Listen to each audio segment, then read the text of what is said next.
What's up, ballers? Welcome back to the NxtUp Ballers Podcast, where we highlight individuals who are building something bigger than themselves. Today's conversation is a little different because when you really think about it, some people train for a workout, but others are training for life and for legacy. Today's guest is someone who is using fitness as a vehicle, not just for physical transformation, but for discipline, mindset, and purpose. Austin Parker, or Coach AP, is a corporate wellness coach, certified personal trainer, and CEO of APFit, where he spent over a decade helping individuals strengthen not just their bodies, but their confidence and mental resilience. From partnerships with Franklin County Public Health to leading workouts for hundreds around Columbus, he's bringing energy, impact, and intention into every space he enters. And today, we're talking about what it really means to go beyond the workout and to start training for life and for legacy.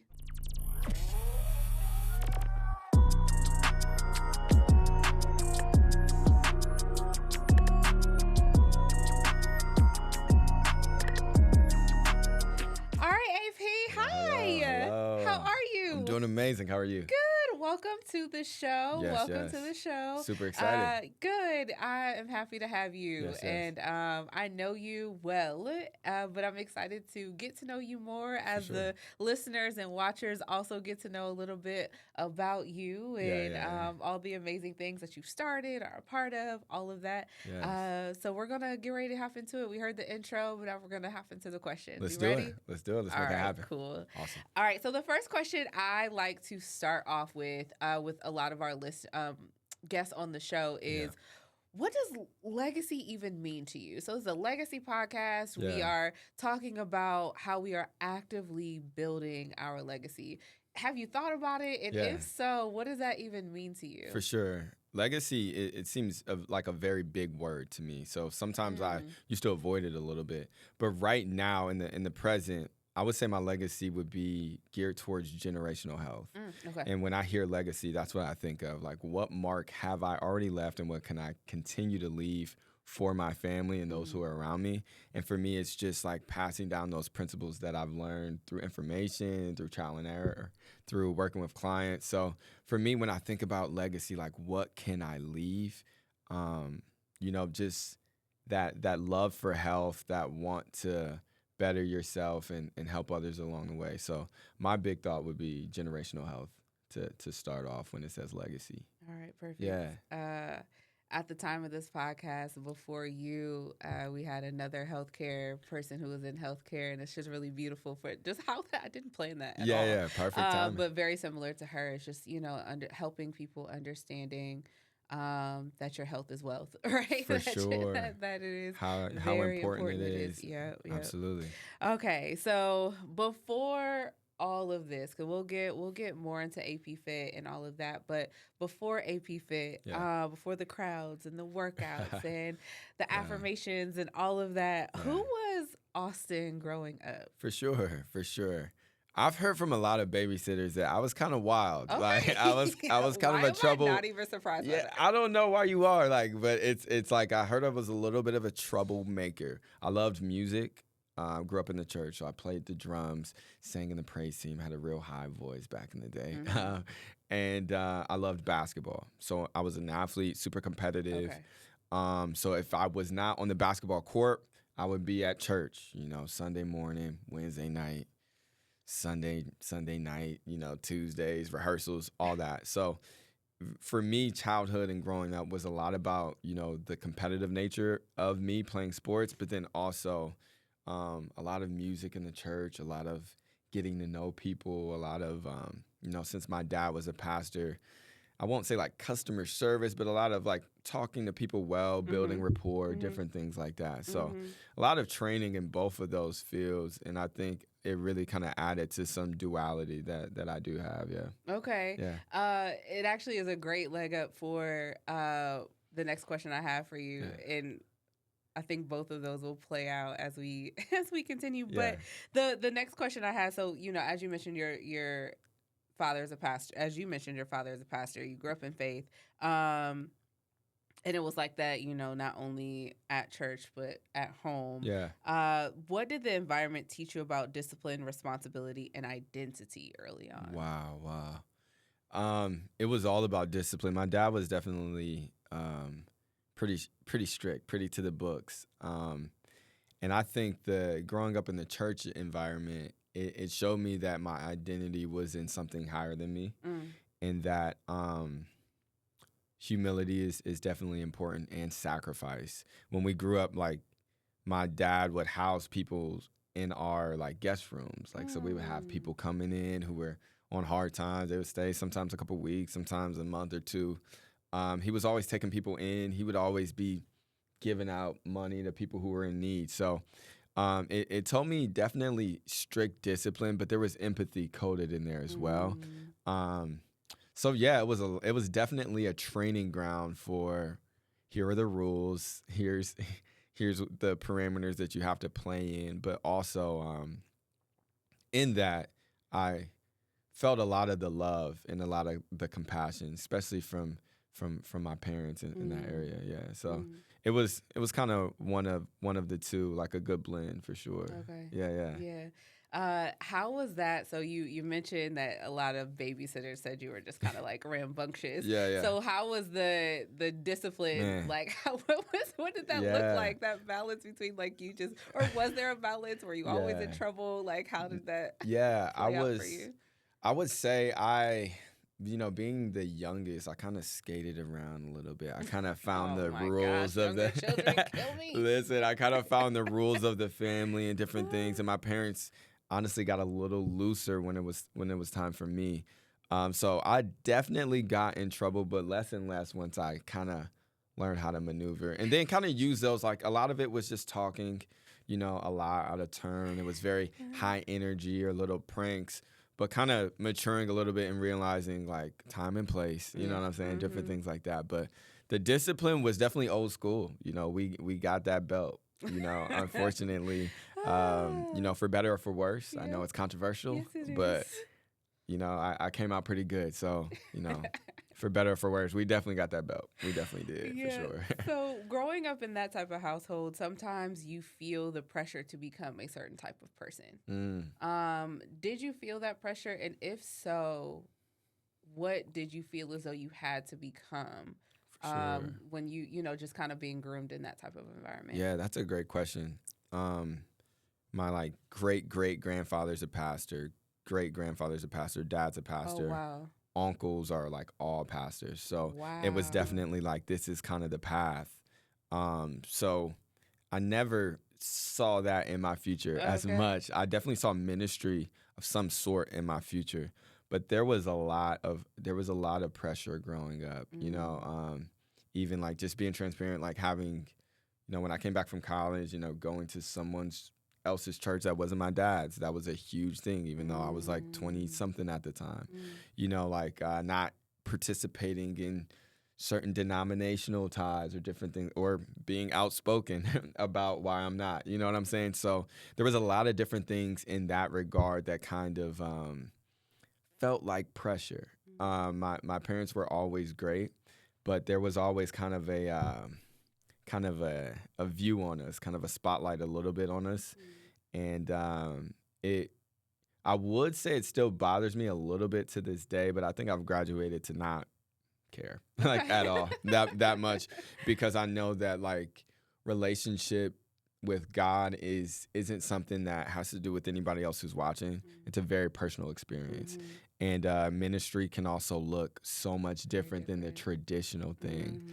And I really believe when I go out and have conversations with people, if I lead a seminar for youth or anything like that, I bring God into the room with me.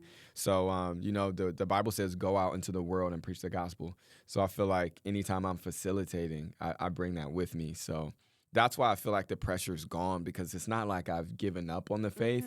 It just doesn't look like that traditional sense, for sure. Yeah. It I think that speaks to a lot of things. Like, one, just kind of like that rambunctious part that you said you had. Yeah. Two, just like That's true. being the younger the younger sibling. I am the oldest. Okay. And I see, how the younger of the children tend to just be like, I'm going to pave my own path. For sure, like, I'm not even going to, that's cool for y'all. Yeah. And also, I don't want to do that. So real.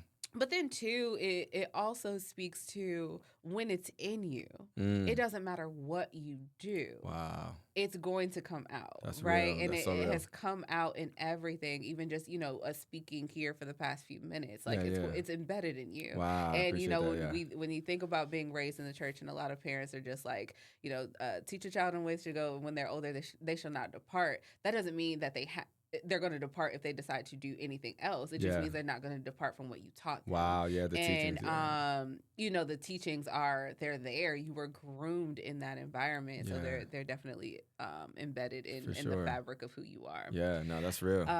So fitness is now your ministry. Yeah. But, how did we get to fitness, right? So, if you were groomed in the environment, and I'm sure knowingly or unknowingly, your family members were like, AP's gonna be a pastor, But how did you know that was actually going to be your path? How did you know that was something that you were called to? Yeah, fitness was something that I loved personally for a while. I loved when I was young, I would watch Rocky, all the Rocky movies. Okay. And during the training scenes when he was working out, I just felt so compelled as a young man. So I'd be in there. I'd be in there with we didn't have cable, so I'm watching all the Rockies back to back. I'm in there doing push-ups, sit-ups. That's all I knew at that point. And I loved it then. And then I reached around the house for sure, just knowing it, I'm in.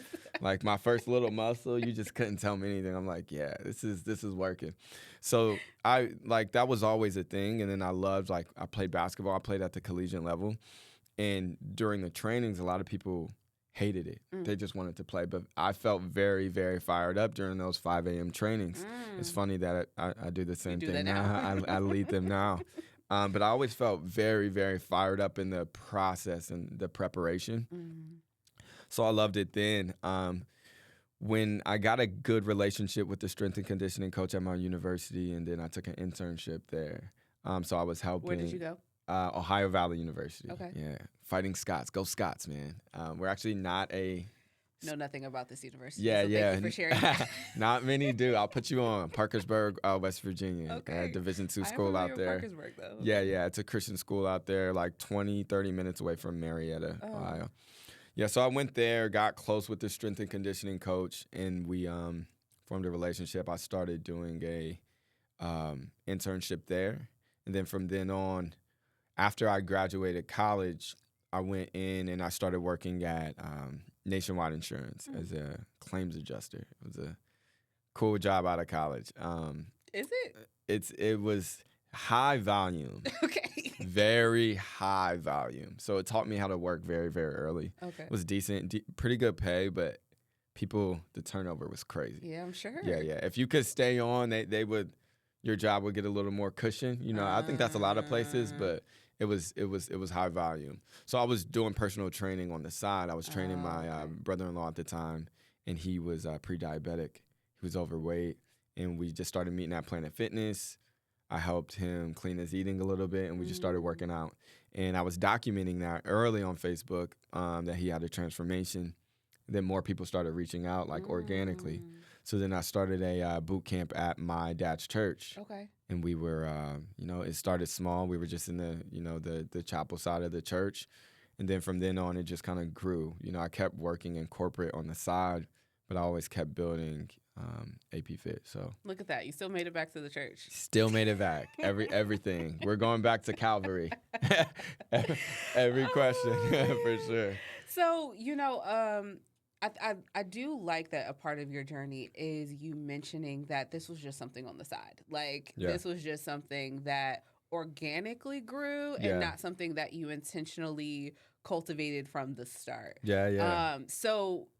And I think there is difficulty in both parts of those journeys, right? Yes. So it's some people who are like, I didn't have a choice but to start this. Some people who are like, this was just a part-time thing because I enjoyed it, but I still had to pay the bills. Yeah. Or some people who just take the leap of faith and are just starting their business. There's I should say all three. There's a certain level of difficulty in all three of those modes. So now which you just celebrated 10 years. Yeah. A lot of people see the energy you bring now, but what did the early grind look like when nobody like knew who AP was? For sure. That's a great question. I would say like coming into the church early and setting up all the chairs and buying stuff from Facebook Marketplace or Five and Below. You know, they had some little weights and bands. Yeah, they would be breaking off and all that stuff. Buying mats. You know, just really investing all my money right back into the business. It would look like people canceling a lot, you know, like having sessions and just people not showing or they didn't want to, you know, keep going. So there was some early momentum within the church. But once kind of that novelty wore off, it was like, all right, who really wants to be a part of it? So it was a lot of guess and check, you know what I mean? But I always knew that this was going to be something that could grow and that could really help people. So I would say it was a lot of like creative liberties. You know, I was doing all type of stuff, going different places. You know, we were at a elementary school, Parkmore Elementary. Shout out Principal Campbell, who let us go in there for free for 2 years. And that was huge for my business. Grew my business there, started getting personal training clients from there. So it looked like a lot of guessing and checking, calling different rec centers, reaching out to people, a lot of early Facebook posts, a lot of marketing. Didn't really know what I was doing, just sharing people's testimonies. But it was like very, very organic. Pretty much same thing I'm doing now, just at a different scale, yeah. Okay. As you were doing this on the side,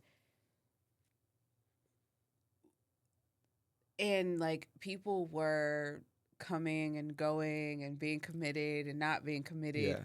Was there any point where you doubted this whole thing? Were you, you know, was there any point where just like, actually, maybe I'm just supposed to stick to insurance? Like, am I just not supposed to be doing this, you know, fitness path? For sure. Well, I would say it was never insurance. I mean, I was in insurance, but it was never gonna be insurance for sure. Just because, like, I really felt that the way my brain works, it was great for what I was doing, and I felt if I could scale it and figure out a way to get this momentum going, that we could do it. But doubt creeps in all the time. Doubt crept in 2 weeks ago. You know what I mean?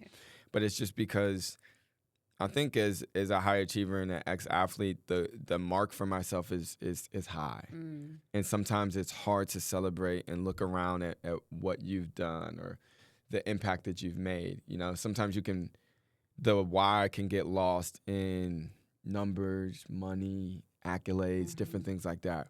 So I think as long as like I keep that why very, very close to me, it definitely keeps me from thinking that, you know, I'm not set out for it, because there are people who are very dead set confident that they knew they would be successful. And I would say a part of me is that. A part of me always knew that APFit would do well. I just didn't know how long it would take. Yeah.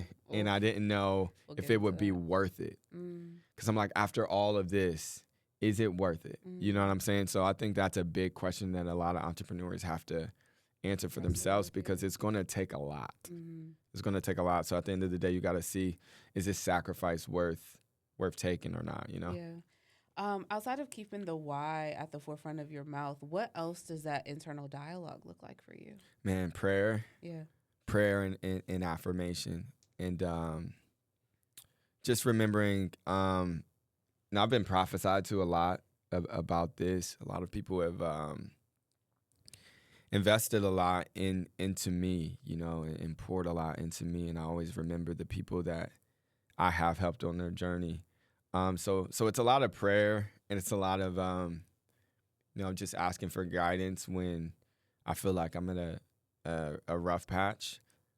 Talking, my girlfriend's incredible, talking to her for perspective. She's incredible. And those who are around me, because a lot of times when you're in it, you can't see it from like a bird's eye view. You don't really understand what's going on because you're in it trying to do everything. So I would say, like, you know, prayer, and then talking to the people around you, because a lot of times you can get so lost in what you're doing and not understand the impact. You know what I'm saying? So I would say those two things. Yeah. Yeah. I think it's beautiful that, like, when you're on this type of journey, especially when you are helping other people, there is that level of I am helping people internally and externally, and also I need help internally and externally. Yes, right? for sure. So, to your point, you have the external people around you who are able to encourage you and to help you see beyond yourself and to give you the testimonies and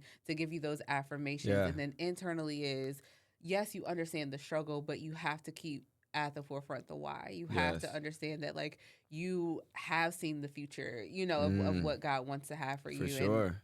allowing that also to be the moral and internal compass that you continue to follow when everything externally just kind of seems to be not going the way that you feel as though Abs- they should be going Absolutely. to get you to where you're supposed to be. Yeah, and I Um, and I hate to interrupt, no, but you're I would fine. always like tell myself like, what would you tell a client who's struggling Mm-hmm. if they brought this circumstance to you, regardless of what it is? Mm-hmm. What would you tell them? And I would say like, always consider that why. Yeah. And a lot of people, we've gotten so technical and everything like that in our morning routines and all this different stuff.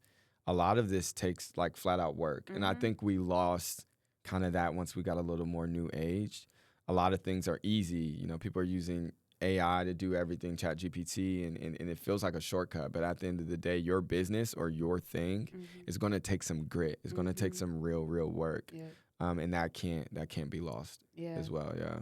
No, that's perfect for my next question, which Yeah. is you help people physically, Yeah. but what you do is mental. For sure. Yeah. So, what do you tell people, or what can you share with people about the mental side of the fitness Absolutely. part of their journey? Yeah. There's something incredible that happens when you stick to a program and start your health journey. A couple of things. One is confidence. Your confidence goes up, not just because you shrank a couple of dress sizes or anything, but confidence because you kept the promises that you made to yourself. Mm-hmm. There's something really fulfilling about that you kind of can't get that from anything external or artificial, right? You can't get that dopamine or those great feelings from really anything else. So showing up for yourself, being consistent, those things change how you view yourself. Mm-hmm. And it kind of changes who you are because now, hey, I am somebody who's disciplined. I'm somebody who wakes up early and takes care of my body and who's disciplined and consistent in what I eat, what I put in my body. So I think it just changes a lot about who you are by stacking up small wins. Mm-hmm.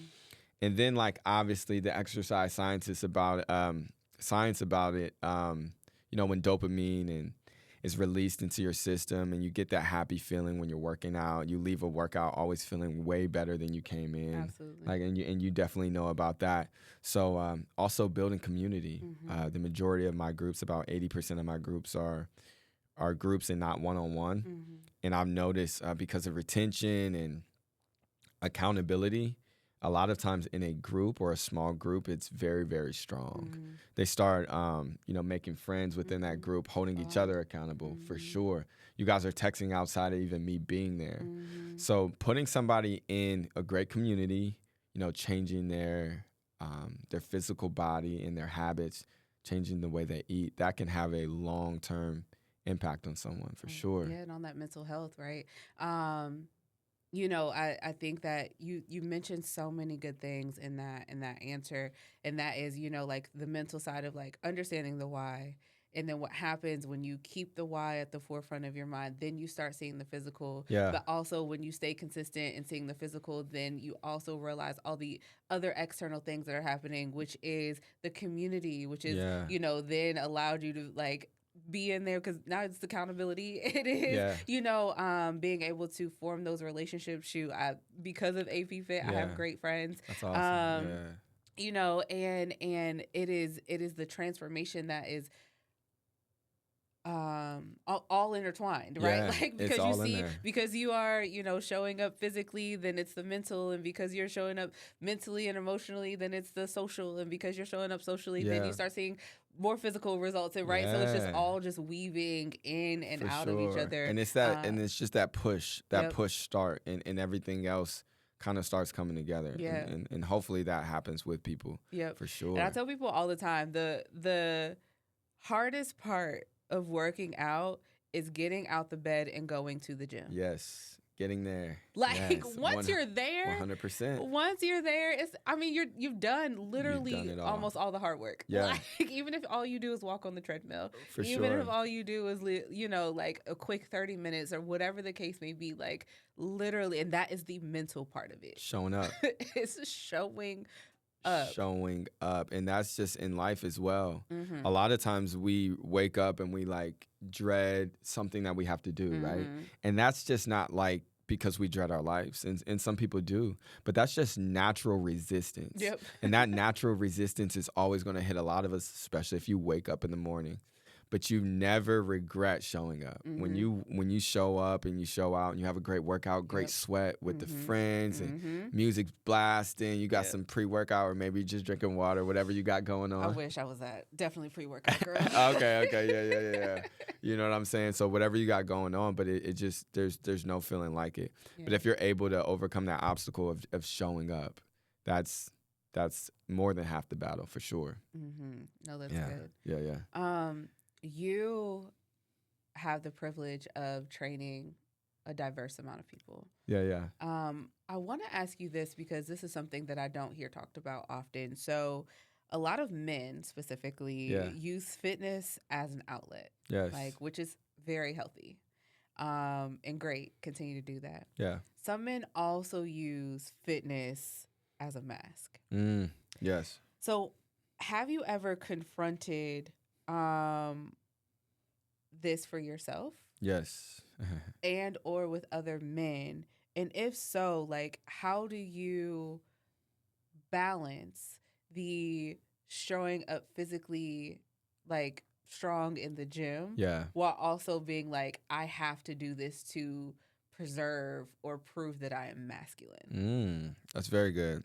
I had a talk very similar. There was a men's group that was kind of a men's fraternity built from their church, and they had all these different sessions, and they had a physical session, physical component, and we went out in the snow, and he was like kill him, you know. So we went through a very brutal workout in the snow, and then we came back and we had a chat before, you know, and we wrote down a lot of the things that were holding us back on these big bricks.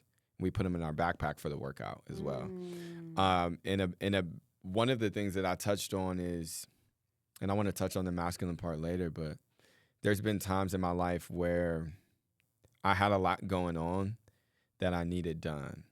I needed to work on my finances. I needed administrative help because people were reaching out and I wasn't getting back to them. There was so much going on, and I'm in the gym for the second time today. You know what I'm saying? And I was telling myself, like, I need this for my mental health. I'm a coach. I got so much stress. But at some point, you can be hiding. You know what I mean?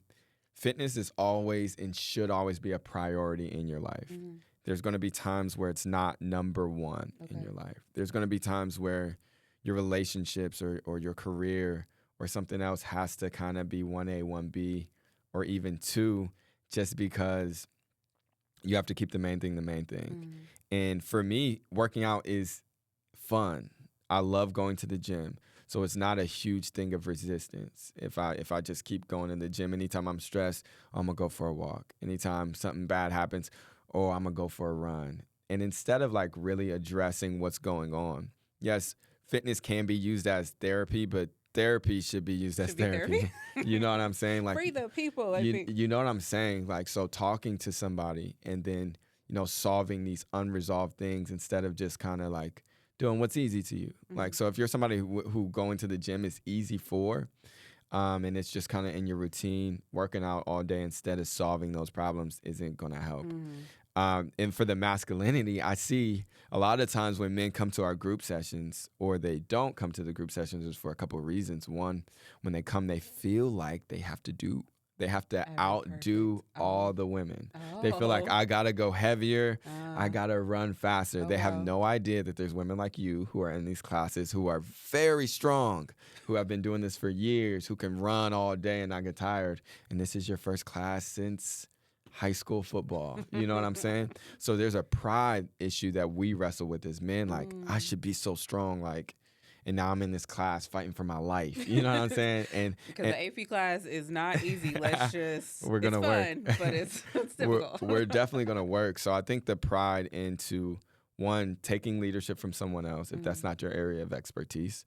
A lot of men don't love having trainers because sometimes it's hard to go under somebody else's leadership. And two, just the pride. Pride can keep you from the doctor. Pride can keep you from going to a workout class. Pride could keep you from asking for help. And I see with a lot of men, we struggle with that, just that pride. Like, I know it all. I've got it all. So just kind of letting go, asking for help, especially if you really, really are in need of some real healthcare things, like and getting checked up and not skipping appointments. Like, we're working with African American Wellness to try to even more reinforce a lot of what they're doing in terms of get, checked in, not checked out, or get checked out, not checked in, whatever it is. Something like that. There's something. Yeah, preventative, Yes. preventative healthcare. So I'd say, like, with Checked out, men, not checked in. with men, it's just like swallowing that pride, because pride can get you sick, like, quite literally. And being humble enough to know that you might have to start from here, but you'll definitely build it up with consistency, just like everybody else, really. Yeah. Yeah. No, that's good. I appreciate that from the male perspective, because it's so much easier, one, because I'm a female, and also we hear more often women sharing their struggle with fitness, but not so much men, you know what I'm saying? Like, For sure. because of the cultural persona that they have to start at a certain place. And if I see all the time these videos where men are struggling in a Pilates class with 5-pound weights. Yes. Yeah, because it's more than just strength. Absolutely. It is mental. It is being able to stick to it under increased time. It's endurance. It's an so endurance much. piece of it all. And I think, sometimes that, again, that's not talked about enough, just about the men's perspective on what that looks like in the gym. And like you said, like, not only wearing the mask in the gym, like, I have it all together, I know all the things, but also using it as a way to escape what is happening in their life. So thank you for bringing that part in. And also the realization that strength isn't just something that you can overpower, and it's not just physical. Like, a lot of times, like, I'm strong. Okay, that's fine. Are you conditioned? Do you have endurance? And that's just with life. You can't just manhandle and bulldoze everything in your life. Some things in life are going to take endurance. You just got to be strong enough to stick it out. So there's so many lessons in it, but yeah, it's real. The pride is real, and I've seen it. I've seen it in myself as well, but I do think, like, reaching out to community or somebody who's an expert can definitely lock you back in. No, that's good. So APFit is high energy. Yeah. You have been on some large stages in front of hundreds of people.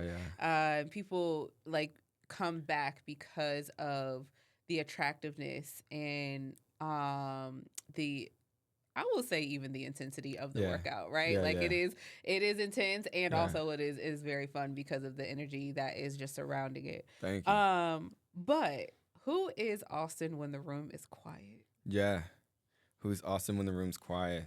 That's a great question. I'm pretty introspective. I have two I'm either, like, really up, or I'm, like, listening to, like, jazz, drinking tea on the porch, and just very, very chill and introspective. Like, I think since my college days and athletic days, I have chilled out substantially. Okay. But I feel like it's because, 5 a.m., 6 a.m., 7 a.m., 8 a.m., we're bringing that energy so much that I'm a lot more calm and collective. You're not going to see me yell much. I don't lose my cool that much, just because it's all in here, for better or for worse. Very introspective. I love music. I'm very, very chill. You know what I'm saying? So I do think the energy is there, but for the most part, I'm listening to something real smooth and nice little tea, and I'm chilling. recharging. Got to. And I've learned that as well. I used to be a very, very busybody, trying to slow things down. And, ironically, when I started forcing things less, more came. Absolutely. And I think that's just being doing things within your own strength. Yeah, and stop looking to be such like an opportunist and trying to make everything just fit. But I think with that slowness came like, all right, we're gonna be more intentional about everything, And I think that comes with age and maturity. But yeah, that's what I be on. Yeah, that's good. Yeah. It's so necessary to replenish yourself because you are so heavily in community. That's a lot to take on. A lot of stories, a lot of questions. It's a lot. Yeah, and also just exuding your own energy. So thinking about just the community lens, you've worked with organizations like Franklin County Public Health and the Columbus Urban League. Why has community impact always been a part of your work and not just like a tool for business growth? For sure. I realized that, and that's a great question. I love how you worded that. I realized that there's a lot of resources that certain people have and certain people don't. There's a lot of information that certain people have, certain people don't. When you look in urban communities, there's not the Fresh Times and the Pliables and the Whole Foods. You're going to see some corner stores, liquor store, and either churches or Popeyes or any of those. So a lot of times, my people, we're placed at a disadvantage a lot. And growing up, we didn't have everything. We didn't have unlimited resources. We had to do with the best we could. So gaining more information about, these disparities in health, it just drew me back to my community and realizing that there are some great orgs that are able to offer, free or reduced healthcare, whether it's information, workouts, training, nutritious food, different things like that. So being able to partner with them kind of extends our branches and our leaves. Because when I first got into it, I want to train everybody for free. I want to help the world, and then you're broke because that's not business. You know what I'm saying? So it allows me to still be philanthropic within my role, but still be compensated in that way as well. But partner with organizations that have the money and the resources and who have boots on the ground. So it's been awesome to be able to do that, and it's something that I'm really passionate about. Yeah, so you still get, still that both the best of both worlds, right? 1,000%. Like being able to give back and also being able to support yourself. Yeah, because it will really run you dry, like doing things free. And I was always that person, discount and free. And there's still so much that I would do for free and for a discount. But, if you're trying to keep your business afloat, there's got to be certain barriers, and certain things, boundaries that you have to set, just so it can keep happening. You got bills to pay, resources to get for the business. So yeah, it all works together though. Yeah, I like speaking to other entrepreneurs, they always, especially ones that have a heart for the community, they always say, like, I charge the big organizations the big money. Yeah. So then that way I can come back and help and do things for free or at a discount that fills my soul, right? Yes. Like, I'm going to tax the for people sure. who got the money. Who got it. And that's going to help me support the work that I actually, that I want to do, and not that the work that they're doing for the larger organizations is minimized or watered down, or that they're not passionate about. But we have to get creative about the ways that we can actually do the meaningful work that we want to do, and sometimes that looks like being business savvy and making sure that you are asking for your price when you can ask for your price. That's a real thing. That's a real thing. Yeah. So you do a lot, and so what you do now is a lot of community centered. You go out in the communities and you rent out certain gyms. Does AP have a desire to have his own gym? Yeah. Paint that picture for us. Absolutely. Yeah. I'll paint the full picture for you. Okay, we're ready. All right, so what we have is something that can offer classes as a studio, but also has enough space for weights, for traditional strength and resistance training as well. In a place that I want, a place that is aesthetically driven as well, because I want, the trainers and even the clients, but the trainers to be able to walk away with, high definition film of them coaching their class. I think that'd be a great asset for trainers. A lot of people are always looking for content and different things like that. I want there to be a cafe as well. Chef D, who's my girlfriend, who's amazing. Yeah, we got to get her on the show. 1000%. She's incredible. I want her to operate out of that. And yeah, so it's always been a passion of mine. I think I was zealous when I first got into the game and wanted it immediately. But, you know, from training camp, from the one, from even some assistant general manager positions at box gyms, like Kid Strong, seeing the behind the scenes of what does client acquisition look like? What does running specials, free trials, gym maintenance, what everything's cost, all different things like that. It's a real process, right. but I definitely think it's something that we can do. I think God's given me the idea, and He's also, you know, recently put some great people in my life who would be willing to help fund that vision as well.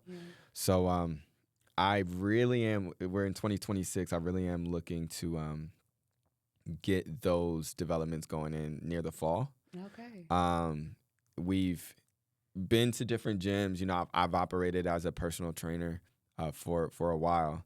So I do think a lot of the skill set and the knowledge that I've had over time can, you know, help me become a good leader in a manager role as well as a trainer. So that's what it looks like. And then just an inclusive space. I think that's one thing that I've always tried to do when people walk into the gym. Want them to feel included and feel safe. I train some people who haven't been in the gym before or it's been a long time. So an inclusive, safe space, very high energy. Yeah. We're going to have DJs in there very often. Music always going to be blasting. Yeah. So that's the vibe. Thank you. And it will happen. 1000%. It will happen. I appreciate it. And I think that's, you know, sometimes you said something that I want to highlight as well, which is, when we start doing something that we're passionate about, we want to head straight to the mountaintop. For sure. Right? For sure. We want to be the CEO. Yep. We want to be the one making all the money. We want to have our own building. We want to have our own. We want to, like, exactly. We want to go from part-time to the absolute top, right? Yeah. But you said, like, because that was not your path, you learned so much. Yeah, so because much. Unfortunately, if we were given everything that we wanted at the start, you're not up here for too long, right? That's like, real. It would be an immense burden and struggle and not going to be the blessing that you really want it to be because you didn't learn what you were supposed to. You didn't go through the heartbreak. You didn't know, you didn't learn about client acquisition. You didn't know the ins and outs of actually running a gym outside of just training. And, like we always want, especially because it already takes a special type of person who wants to be an entrepreneur, period, right? So, like, once you are actually in the thick of being an entrepreneur, you learn real quick. I don't know a lot. Like, very quick. Like, I don't know as much as I thought I did. You know, like, I have this one specific skill set, and I thought that this was going to be the one thing that everything else was going to be able to sprout off of, when it's like, no, as a trainer, that is a minuscule part of running a gym, right? That is very, very small, very different. And even if you still get to train, there's still so many other parts of running the gym that you have to attend to, right? So, I think, this has been mentioned on this podcast before, but trust the journey. Trust that every failure, every no, every lost client, every, time that you have to sit down because you're injured, every single part of it, every lost job, every, closed gym that wasn't your fault, all the things, it all plays in together. It's real. For you even to sit here and confidently say, I'm ready. I really feel like I'm ready. It's a blessing, and I needed to hear that. Hopefully, we can clip that. I needed to hear that. I gotta play that in the morning. Run it back. But that's real. That's real. I think you have to build that foundation and become that person. Yep. I knew what kind of person I was. I was a great subject matter expert, great speaker, great trainer. Beyond that, there was so much that had to happen within me. that needed to change before I take on this, financial responsibility, Yeah. and that won't just affect me; that'll affect others. Right. And I think I'm confident and I'm ready for that now, though. Good. Yeah, for sure. So the last question I have before we head into our quick play rapid fire Nice. section, and that is years from now, when people experience APFit, have experienced APFit, talk about APFit, what do you want them to say it did for them, for their life, for beyond fitness? What is the legacy that APFit is leaving behind, or that you want it to leave behind? For sure. I want people to find the confidence to achieve different dreams and different goals beyond what they thought that they could, even outside of the gym. So I want the confidence that you've built inside the gym to carry over in your life. And for also, like, once you get this kind of gym bug, once you get it, like, to spread the gospel, you know what I'm saying? To spread the good news, because there's so many people whose life can change by going on a health journey, and they just need somebody to help push them. I'm not everybody's trainer. There's a million other people that can help you. There's somebody who can be a workout partner, whatever it is. But if you encounter one of my sessions or just encounter me, I want you to build so much confidence that you feel like you can do anything, and even outside of the gym. So just building that confidence, get in the best shape of your life, and have fun while doing it. Yeah, because once you catch the fitness bug, or even see success mentally, physically, what have you, it does transcend. It's real. into other parts of your life. Yeah. It does. It's a domino effect. It is. For sure. It definitely does. Okay. Well, we are heading into the quick play segment. Okay. This is the part of the podcast where it is just one question and you answer with the first thing that comes to your mind. Like, no long explanation. You don't even have to think too long. Honestly, the first thing that comes to your mind. I love it. Okay. I love it. All right, we'll start easy. Pre-workout or natural energy? We got to go natural energy. Okay. We got to go natural energy, yeah. All right. Your favorite workout you love and the one you hate? I love lunges. I hate hip thrust. Okay, side note. So AP is one of two of my trainers. Yeah. And my other trainer, we were doing hip thrust, and she was like, all right, we're going to do hip thrust, right? Yeah. And we were like, okay, hip thrust with, with the ability, in our mind, we were doing thrust with like squatting and then like press. Okay, yes. Then she's like, no, hip thrusts yeah. are half burpees. And we were like, I'm sorry. That is not. When you told us 50, we thought we were doing squat with like presses. She's like, oh no. Then she showed us. So that's funny. So I also now hate them because we had to do 100 of them yesterday at the time of this podcast. Tough. Okay. Sorry, digression. No, I love that. But I had to say that because it's one of those things when you're training, like your clients probably think something different than what you say. And there's different names. Like there's thrusters. And that's what you guys were thinking. I think that's squat press, yeah.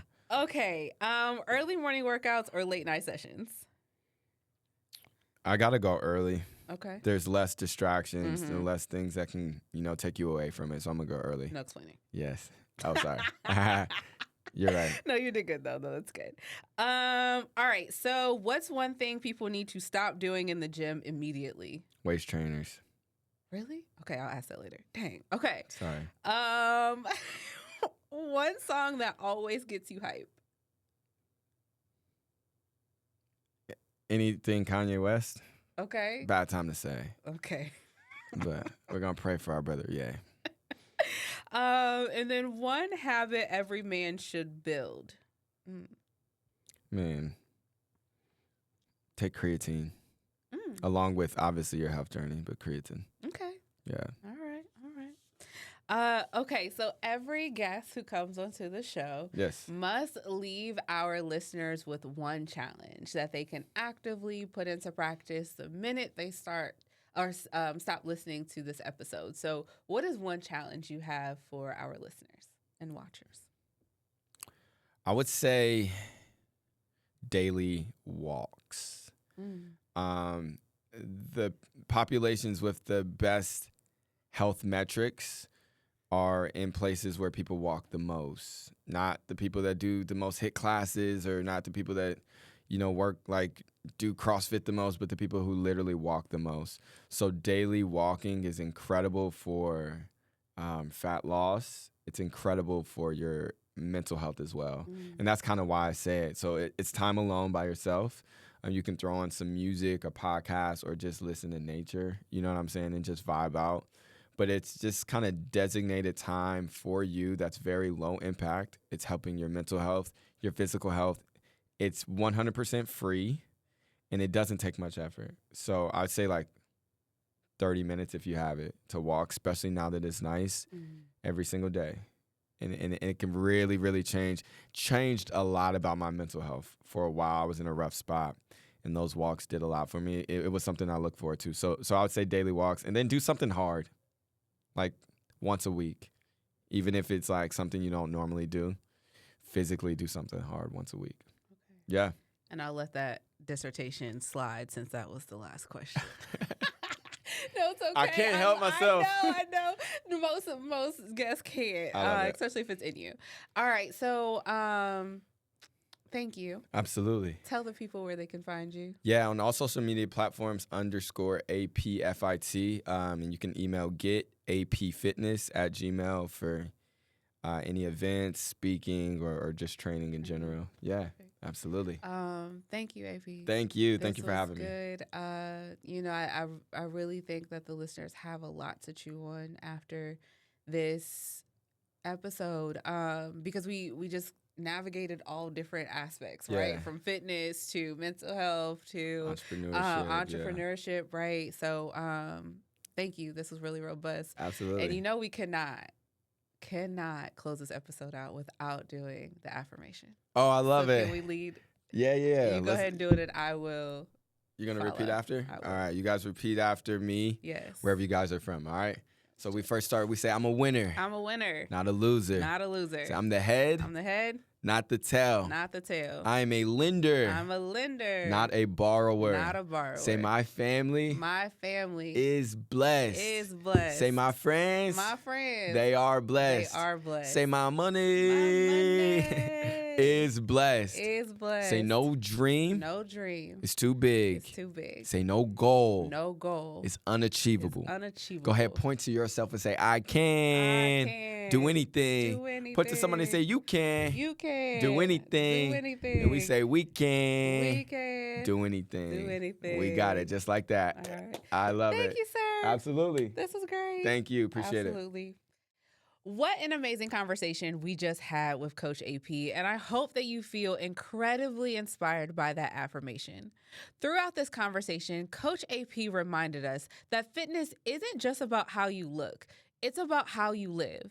It's discipline, it's consistency, it's showing up even when you don't feel it. And when you pair that with purpose, you're not just building strength, you're building legacy. To everyone listening and watching, take care of your body, protect your mind, and stay committed to the version of yourself you're becoming. Thanks again for tuning into another episode of the NxtUp Ballers Podcast, where our guests are built on wisdom, driven by action, and leaving a legacy behind them. You can listen to us wherever you listen to your podcasts, and you can also watch us on YouTube. Remember to like, share, and subscribe. We'll see you next time on the next episode. But until then, go ball out.